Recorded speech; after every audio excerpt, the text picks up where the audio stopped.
Le vent de la modernisation des transports continue son parcours en Afrique et s'arrête cette fois-ci au Sénégal. C'est au tour de ce pays de penser à redonner un coup de neuf à son système de transport en commun dans sa grande métropole Dakar, qui est par ailleurs la capitale du pays.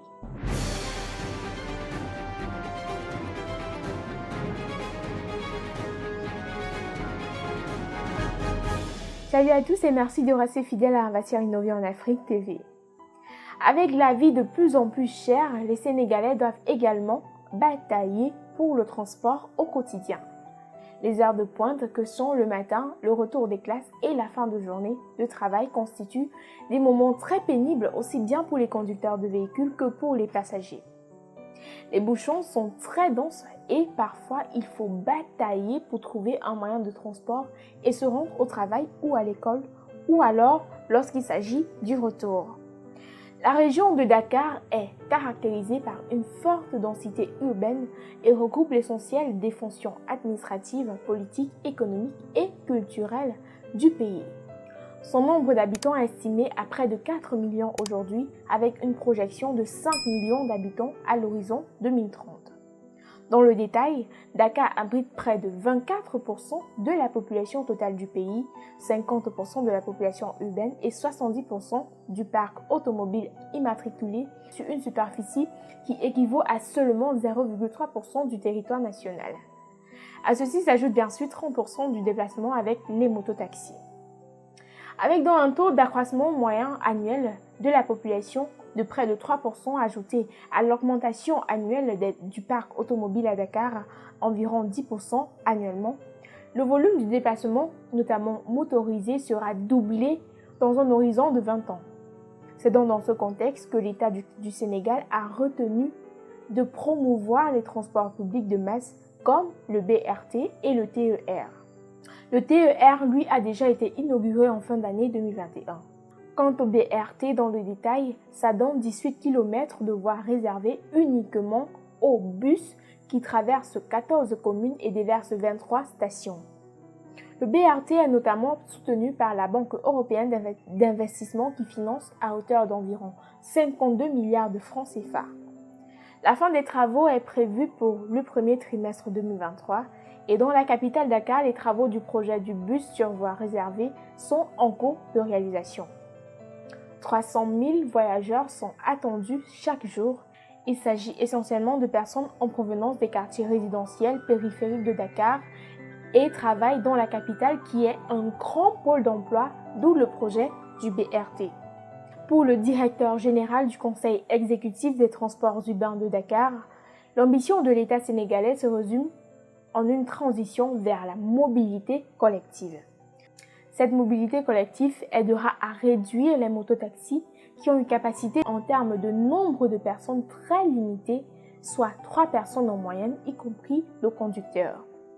La réduction des mototaxis aidera aussi à limiter le grand trafic occasionné par ces derniers et donc améliorer la fluidité des transports urbains. Par ailleurs, le BRT dans le pays a des objectifs écologiques avec ses 120 bus électriques prévus. L'usage du bus électrique devra économiser 59 000 tonnes de CO2 par an dans le pays. Il y a également le volet économique et social à ne pas négliger. Sur le plan économique, le projet du BRT vise explicitement à fournir aux habitants une meilleure accessibilité aux zones de résidence et de production. Une étude analytique a été d'ailleurs menée afin d'évaluer dans quelle mesure les objectifs d'accessibilité seront atteints grâce à l'investissement prévu sur cette infrastructure de transport. Elle combine des enquêtes et des données territoriales de différentes sources autant pour moi, afin d'analyser les gains d'accessibilité liés au BRT à la fois pour l'ensemble des habitants de l'agglomération dakaroise et également pour les habitants économiquement défavorisés. Selon cette enquête donc, grâce au BRT, un habitant de Dakar pourra atteindre en moyenne 59% des opportunités d'emploi de la ville en 1 heure de trajet en transport en commun, contre 52% en 2020 sans la mise en service du BRT. L'amélioration de l'accessibilité à l'emploi pour les habitants défavorisés est comparable à celle estimée pour la population de Dakar dans son ensemble, soit une augmentation de 46% à 51%. Les projections de cette étude montrent que près de la moitié des habitants aux faibles ressources économiques aura accès à plus de 8 000 emplois supplémentaires. En outre, l'étude a montré que le BAT aura un impact particulier important sur l'accessibilité aux services de santé et au commerce. Ainsi, 60% des habitants de Dakar pourront accéder à au moins un centre de santé supplémentaire en moins de 30 minutes et 62% auront accès à au moins une pharmacie supplémentaire. Le BRT améliorera également de manière significative l'accessibilité aux opportunités éducatives allant de l'école secondaire à l'enseignement supérieur.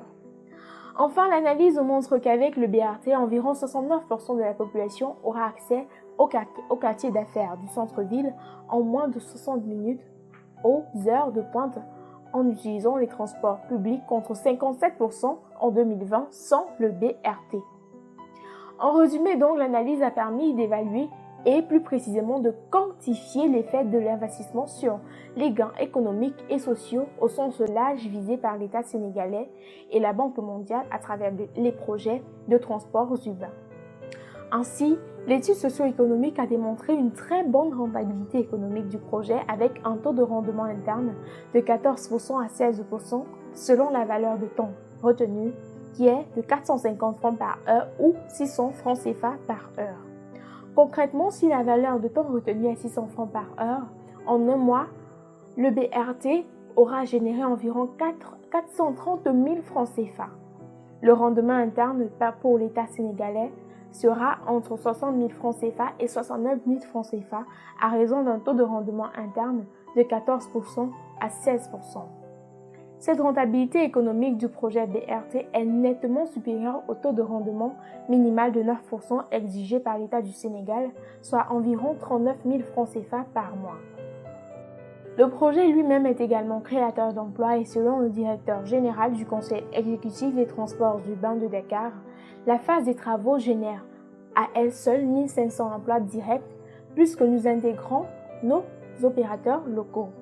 En phase d'exploitation, ce sera 1000 emplois directs créés pour reprendre les propos du directeur du Conseil exécutif des transports urbains de Dakar. Bonne nouvelle donc pour les chercheurs d'emploi dans le domaine du génie civil. Bien sûr, il n'y a pas que des avantages. Avec l'avènement du BRT, les conducteurs de mototaxi se retrouvent désormais défavorisés et délaissés. Plusieurs jeunes seront obligés de trouver une autre occupation car incapables d'avoir les mêmes chiffres en termes de recettes journalières qu'avant. Il faut espérer qu'avec la projection du BRT, ils pourront facilement avoir accès à d'autres emplois. Voilà, c'est tout pour cette autre vidéo. N'hésitez pas à vous abonner, à liker et à partager.